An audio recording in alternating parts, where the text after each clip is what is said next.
How's it going, guys? Welcome back to the episode review of Bleach 1000yearbloodwar, episode 32, The Holy Newborn. This is a very preparation type of episode. It's more of a setup episode for next week and beyond. Maybe next week we might get like the first off a setup episode depending on the previews. The previews do drop tomorrow as of recording. It's gonna be a Renji episode, so it's gonna be Renji screenshots, I think. Maybe, we'll see. But for setup episode, this is done so well. They actually got some crazy animators, like action-based animators on this episode, which is odd. I find it very peculiar because you would think you would save these guys for the big priority fights like later down the line. I mean, I'm not complaining, but I will complain if these guys don't show up again for the future fights ahead. You tell some of the animators did some of the character acting in this episode. That's one thing I noticed. In this episode, there's not much fighting. There's no fighting at all, actually. There's no action. But the character expression, the character acting was animated crazy well. Like, what the heck? At times, I'm like, where has this been in a lot of these episodes? That was one of the best things about this episode, by the way. I will go into more detail later. But let's go through a recap quickly. Let's do a quick rundown on what happened. What I'm going to do, I'm going to do recap while also giving my thoughts, my opinions, what I like and didn't like, the good and bad about the episode as I go along the recap. So obviously the episode started with when it ended last week, which was the destruction of the Soul Society in a way. This is where Yuha has taken a part of the Vanderreich, the old Quincy Palace down below, taking it all the way up ahead, crafting and renovating the Soul King Palace in his own vision, his own empire, which is named by Yuha as the Volvelts. It's funny, the Spirit Orbs just pops out of nowhere. Like, I thought they'd be handed this by Uryu, but look, it just comes out of nowhere. I do hope that Tachikubo explains Spirit Orbs a bit more. It's not needed, but maybe I just want to know just in general, like where it come from, how they able to just pop out of nowhere. Is it in their soul and it's brought out? I didn't even know Bleach Brave Souls, those rainbow orbs were this. These were the Spirit Orbs. So we got the Soul Tickets in last core. Now we got the Spirit Orbs in this core. The Spirit Orbs here is see-through, but when they put the Reishi in or Ryatsu in, it becomes yellow. In the game, it's rainbow, so it's funny. This is just a funny difference I noticed. Cool detail here is that everyone's like holding it, controlling it. Look at Renji. He's the only one with like 2 palms on the orbs. It's been known now that Renji cannot control his Reishi that well and his Ryatsu. That's why he sucks at Kido skills or Kido spells. I can't believe we've seen him after so long. What's his name on the right? I'm so bad with names, but I figured out it's Hanataro. But it's funny that he made an appearance here. He might have shown last week's episode, I might have forgot. When you see a Nanami clone, I forgot his name. Then we got Yuki, which is the first episode of 1000yearbloodwar, and his sister. And of course we got Afro Dude, the Shinigami and Karakura. Everyone forgets the name. Even Ichigo forgets the name, so don't blame me. Even the Quincy's are getting involved with sending their Ryatsu to help form the gates. You can tell each characteristic and their personality by the way they hold the orb. Little Taro just does not give a crap. Giselle is bare excited. And Bazu is bare curious. This thing I missed, I don't know how I missed this little Aizen shot right here. So it's cool. I like that he's looking up. Such a small scene of Aizen. The only scene of Aizen in the whole episode. We don't even see him in the Volvelt. Which, now that I think about it, I don't know why I didn't show his expression, his reaction to the Volvelts. But just this scene here with Aizen, it's nice to see because he has no dialogue. But the way he acts, his facial emotions, you can tell he's a bit annoyed, he's a bit pissed, like, oh my god, Yuha was not only able to get Soul King Palace, but he also was able to kill the Soul King and become the Soul King. Everything Aizen wanted, and he's done it in 9 days. Yuha's done it in 9 days, probably less than 9 days. I don't think 9 days is done yet. Aizen had years to do it, and he couldn't achieve it. You can tell by his face, he's bare pissed off and bare annoyed, because he is full-on ego. He's basically Isagi Yorichi egoist. He's just bare annoyed and pissed off. His ego is definitely shattered here. But I really like this scene. It's such a small scene. I can't have missed that in my reaction. Everyone else is shocked though, compared to Aizen. Aizen's bare calm and collected, but you can tell deeply inside he's pissed. But everyone else is like scared. Even Shinji right here. Even Shinji, everyone else is sweating and concerned, like what the heck? Because everyone's realizing Yuha's power it's a different level now. He's at the stage where he's basically like a god. He can craft and do what he wants. In their eyes, it is very shocking, very surprising. They have never had a threat at this scale before. So these guys do not have full confidence here. And we got the grimmjow and Ichigo exchange. This was very well done. Like, I miss this dynamic. It's funny because I was rewatching their fight, the first ever fight. It's weird how you go from that all the way to this after so many years. Grimmjow was beating the brakes off of him, like he was going crazy. The 10, 20, 30 piece combo he did on Ichigo. From that to this where Ichigo probably destroyed Grimmjow. I know Grimmjow has trained. They did tease that with Urahara, Chad, Orihime as well. I'm guessing Nelliel as well was training with the group. But I still think Ichigo will destroy him. I want to let you guys aware as well. Junichi Sawabe, voice actor of Grimmjow, Sukuna, Baro, Aimin, and many others. He's also excited. He goes next week, Grimmjow. So So he was excited for this episode as well. Please Kubo, do more, and animators, please do more for this guy and Neliel, both their spiders. Give them more screen time, please give them more to do. I don't think they contributed nearly enough, especially with the new designs and the training. And of course, this beef gets interrupted by none other than Neliel. She is funny.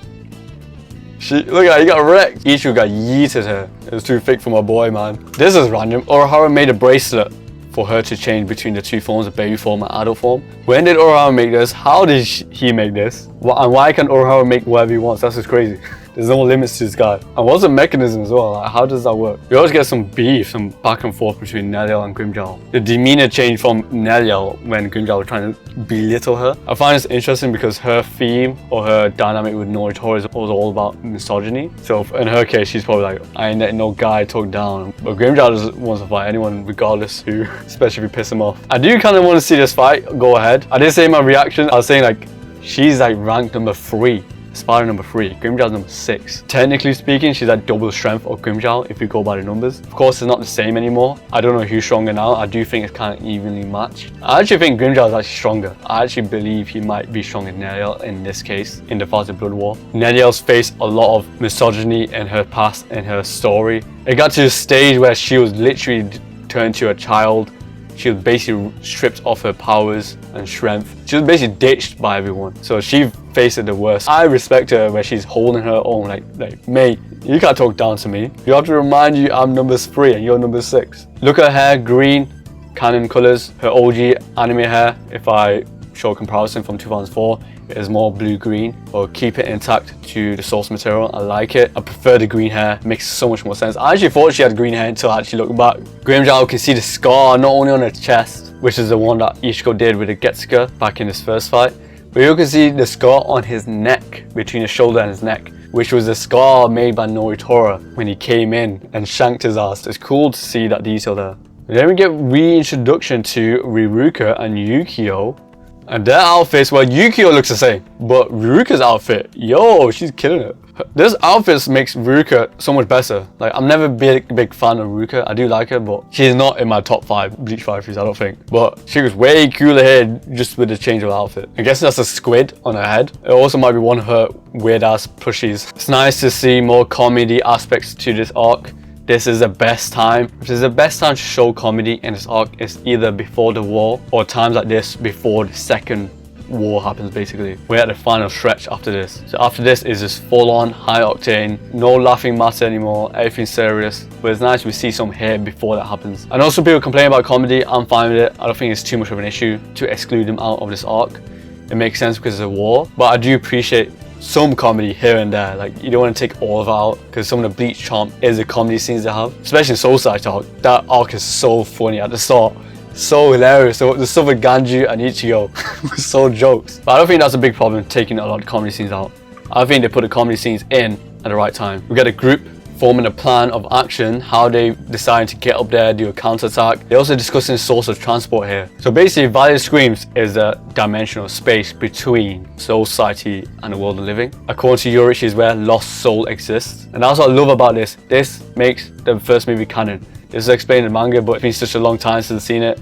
It's nice to reaffirm that, you know, Memories of Nobody is canon. Bleach movie number 1. Such a good movie, by the way. I think it's my favorite among the Bleach movie in terms of story. Senna is such an endearing character. Yeah, so Kisuke is actually the one that decided about this way of transporting between A to B. But just to explain this simply, but apparently the reishi in the Valley of Screams, that is only reishi that is stable in the Giganto. So in the Giganto, which is basically space between the different dimensions, the reishi is unstable, which is shown by Ichigo and Unohana when they're walking back in the Ronka arc, where Unohana explained that you need to have good reishi control to make a footpath. We see here as well, this is the first core. This is before the war happened. Because Valley of Screams reishi property is different, it's actually more stable. They can use that paired with Yuko's dimension box to get where they want.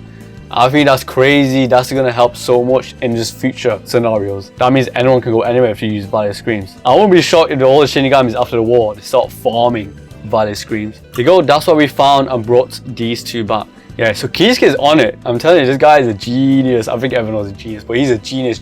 It's beyond genius level because he even knew the best people for this is going to be Ruka and Yukio. we need them too. Uryu knew straight up their abilities paired will do wonders for the via screens reishi. Even them two shot like, what the heck, how did they find us? Ruka was able to transport the reishi and the via screens into Yukio's dimension box, which is why we need both. So now everything's stable in this dimension, in this box, and they can go wherever they want in the Giganta. Super useful. This whole plan was orchestrated in a way where it means they can't detect their push pressure, so they can go for a surprise attack. Even yuha can't see the future, so it's still odd to me. It can't go far, which is why we have those 2 stakes that Yurichi put. Again, good IQ move by Yurichi. She knew, worst case scenario, let me put this down just in case I need to go back. We finally got the Kingdom Hearts gate formed. Yes, I'm going to call it Kingdom Hearts. Kingdom Hearts is light. We finally got it formed, and it's funny because Kisuke and Miuri tag team, both using the IQ, the 2 geniuses. There's nothing they can't do. They can bypass anything they want. Kisuke had the biggest job. He had to train Orihime Chad, Grimmjow, Neliel.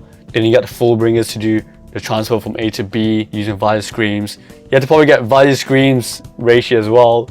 Then you had to sort this out with the Spirit Orbs and form the gate to the Royal Palace.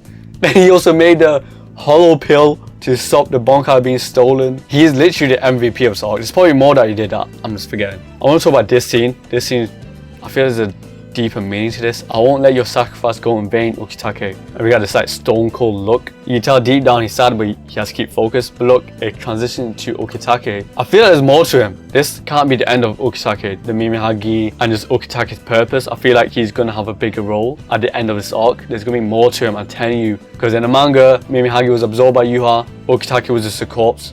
But look, Mimihagi is seemingly there, like at least small presence of it, and Ukitake is still twitching. They wouldn't show this without a purpose, so I feel like the animators and Tadekubo has a bigger role for Ukitake in the future. That's my theory anyways. This is a cute scene. This is trending everywhere on Twitter.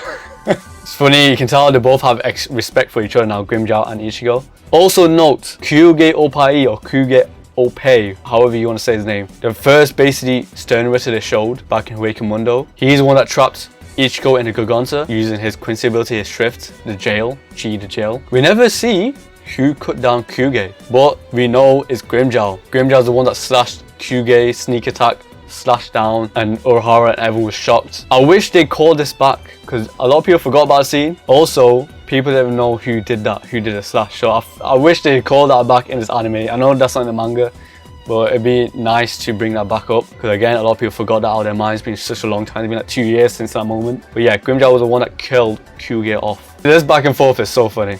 If Hueco Mundo's gone, where am I supposed to kill you? And Ichigo's like smirking.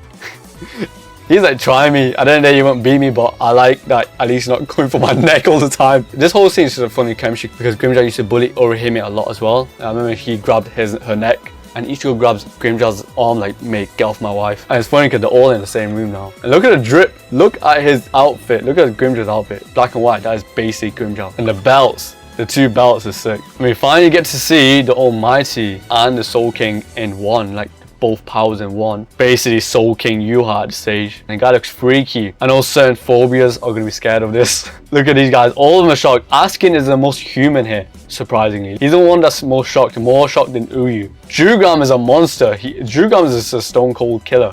He doesn't care, he's just so used to it. He's like, what's wrong, calm down. He's like, it's not that deep.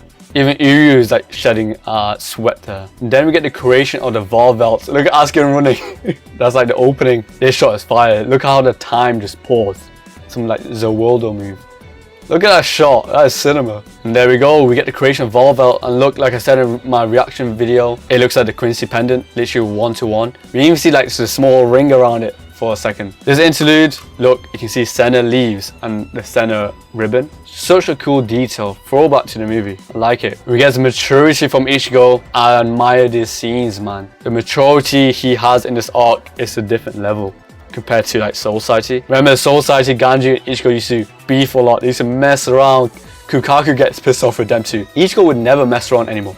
He matured up. He's like, look, calm down, Ganju, he got you. Let's calm the situation. And he's like, Yukio and Ruka stay. This is Tadekubo's way in showcasing the development in Ichigo's maturity and him as a character. It's such a nice scene. So small. And that's not the end of it. The best part is here. The character acting here by both Ruka and Ichigo is sick. Ichigo's like, Ruka, stay behind. You can't fight.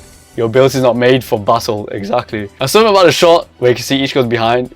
pause. I don't know what it is. The art looks sicker. Like, you can tell when certain shots they put more effort in. But it looks so badass here. The big ass sword and a small butcher blade on the side of him. Even Ganju, bro. Look at Ganju's arm. Why is it so big? Yo, when did Ganju hit the gym? Look at this character acting. This character acting is one of the best in this core. Probably in all the cores. Like, this is some of the best character acting from Ichigo. Look at the turn. Look at the reassurance, bro. If Ichigo hit her with the Riz, it's like Ichigo knows Ruka has that thing or crush on Ichigo, on himself. And he's doing this on purpose to like, you know I'm that guy, you know I'm him, you know you want me. But this is something I wish there was more in the Thousand Blood War, is character acting. Look at the freaking reflection on the eyes, bro. That art is sick. She looks adorable, no lie. I'm not the biggest Ruka fan, but I can admit that. So this is where the animes are coming in. You can tell is the character acting in this episode. Look at this. This is like A1. This is perfect. No complaints. I like this little callback with Ruka. Is that in the manga, back in Fullbring arc, she goes, it's too dark in here. I hate my glasses and my contacts even more because my eyes dry out because how big and pretty they are. And it's funny because look how big and pretty her eyes are. They went crazy on her adorableness. You've grown up by Ganju. Ganju says it. Ganju never gives compliments to Ichigo back in the day. Ganju's not even looking at him. He knows himself. He's not the same Ichigo. He's not the same kid like he was in Soul Society. He's not immature anymore. Well, maybe not. He likely thought I was giving him too much compliments there. And Orihime and Chad even knew, like, yep, Ganju's right. He's spot on. We finally get both parties enter Valvelt. We finally see how it looks like. This was teased back in the first preview. Look at the open, look at the cinema. Simultaneously both entered, both groups. And look at this 3D shot. Like, the environments are 3D, but that's good use of 3D. The dynamic camera angles are sick. This is a good thing about having 3D animation at times. And they're all standing there, looking, staring. That was mad. Nella, you need to put some trousers on my girl. Grimmjow looks dope. He is ready. Hands in his pockets, it's Grimmjow for you. Chad looks beefy, bro. How are you gonna give us a sick trench coat or long coat and do nothing with it? Come on. Give him something. Talking about the environments, black sky. Fully black sky. This is the end of times. You know it's a finale now. This is the final act, guys, so we're at the end game now. What I admire about the black sky is a big, huge contrast to the Royal Palace. Royal Palace has always been blue sky, blue sky, blue sky, like bright, colorful blue sky. Every color was popping. If you think about it, every character, the colors on the characters, the colors on the environment, everything was saturated to the max, everything was bright. But now look at the difference. Everything's dark. The sky is black, it's no longer blue. Characters are not as colorful anymore. Everything's like a purple hue now. So no more red, it's purple is the theme we're going for. First preview trailer, over 2 years ago. That's such a long time. And we're finally involved that we're finally getting to that first preview territory. We're finally getting those scenes soon. Even though that preview was like placeholder, that was like early in development, they still stuck with it. We still got that here. Do I like this? Am I a fan of this? I don't know yet. I like it for now, but like with the red sky, I liked the red sky at first, but I got tired of it. Hopefully it's not the same with this. I think it's fine for now. We see how it goes in the next few episodes. There is so many of these 3D shots in this episode, and all of them are like so spectacular. Look at this. It's Taguchi's cinema. I was saying it in my reaction. So that is the Soul King's palace. Remember when you go up the stairs? This is a funny moment between Yorichi and the gang and Ichigo, where it's like she had a younger brother and Ichigo didn't know. I was shocked to find out, I actually forgot about this, that her younger brother is the heir to the Yorichi clan. How? This guy's weak. This guy is weak. Up to now he's weak. We haven't seen him fight, but I don't see him that strong. Maybe he's a prodigy, then fair enough, he's probably very young. This was cut out, I wish they kept it in. This is what they thought Yorichi's younger brother would look like. Look at that cat looks badass. It's been a long time since we've seen a cat form, or the Shihoin cat form. I don't know if it's all Shihoin can turn into a cat. That'd be funny. But it would be cool to see that in Thousand Blood War. Damn it, it's not that big of a deal. And Yorichi gets pissed off, not that appearance. But hilarious moment here. Look at everyone's reaction, like, what? We expected a cat. One of the most badass cat I've seen in Bleach, what the heck? This is a very good deduction by Byakuya. He goes, the reishi density is different here. It's working in the Quincy's favor. Very clever by Yuha. So not only is a battlefield set by Yuha, he also made it in a way where the Quincy has an advantage and the Shinigami has a disadvantage. Ordinarily, it should be easy to create a foothold, meaning I don't think we're going to get those sky fights anymore. You know how the Shinigamis in the world living will be fighting in the sky, mid-air, randomly, when they make a reishi foothold? I don't think we're going to get that in Valvelt anymore. Look at the environmental design. Use the art for this. The environmental artists are killing it in this arc. Every world looks stunning. This is not the final version of Yuha's castle. for his fortress and empire. The guys go back to play Minecraft again, and look what he does. He rebuilds it even more, he adds more to it. And we actually get the final throne room. It's like his way of inviting. He actually did this to tease the Shinigami, like, look bitches, I'm all up here, come and get me. That's literally what he did. Look at this shot, what the heck? People are saying this looks like Soul Society, this is giving like Soul Society vibes. I don't blame him because it does. This is giving me very Soul Society feeling, but way more dire. This feels like the dawn on the final day kind of thing. And like how Kisuke says, it's almost as if they're inviting us. Kuraki does not like that. Kuraki's like they're belittling us. We get the Yuha's throne room and has a pink theme to it. It's funny because the first core was all about pink, the trailers and everything. We actually get back and it looks nice. I actually like it. Look at Yuha's final form. Look at the eye moves. I love it. In the manga, I was not a fan, I'll be honest, but it looks so much better in animation. I don't know if it'll stay like that. Hopefully it continues to grow on me. And we get this iconic Jugan panel, one of his most iconic panels. In my opinion, the manga does better. I was kind of disappointed in this. Look, see, I feel like the manga did better there. It's just a nitpick, so it's not that deep. And that's it, Bleach episode 32, The Holy Newborn. The final poem is Renji's poem. Remember, part of the trailer, I'll show it somewhere, we see Renji powering up in his Bonkai state. If you don't know, in the manga, in this core, he does nothing, so he's getting some screen time. It looks like he's getting a big screen time because he's having a prominent role.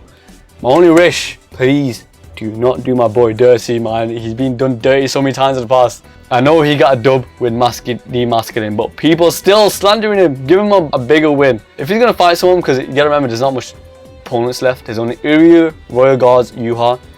Yuha's out of the picture, let's be real, he's not fighting Yuha. So it's between Royal Guards and Uryu.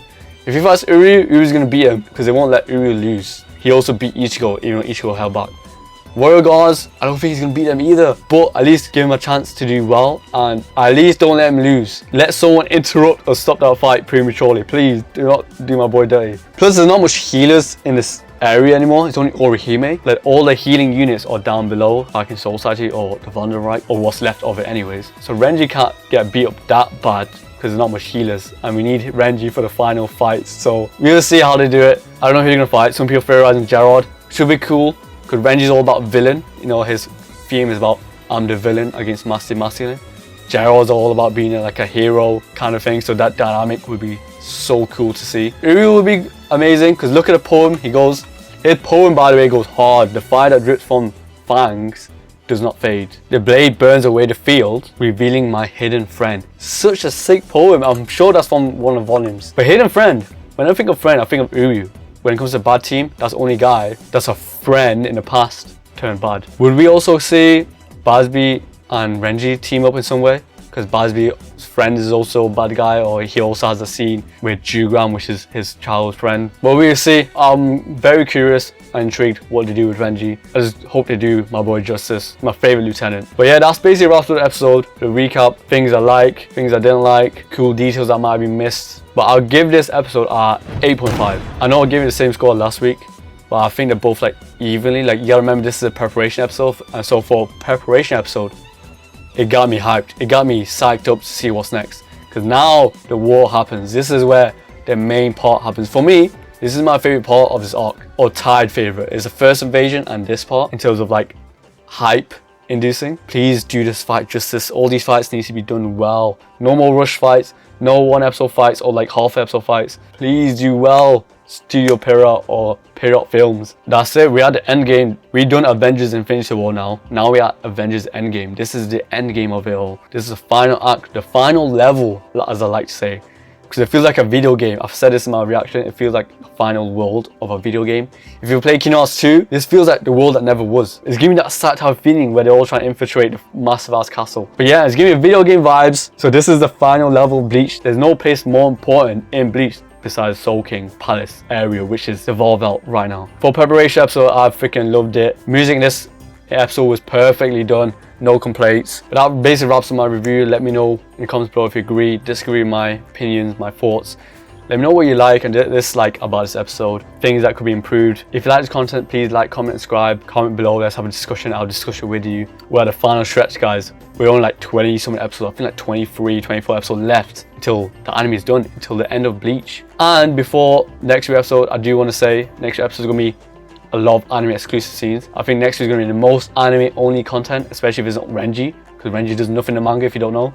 He has nothing in his course, so I feel like 80 to 90% maybe next week's episode is going to be fully new content. So I can't wait. Previews drop tomorrow, so stay tuned for the spoiler video tomorrow. And I'll catch you guys there. See ya.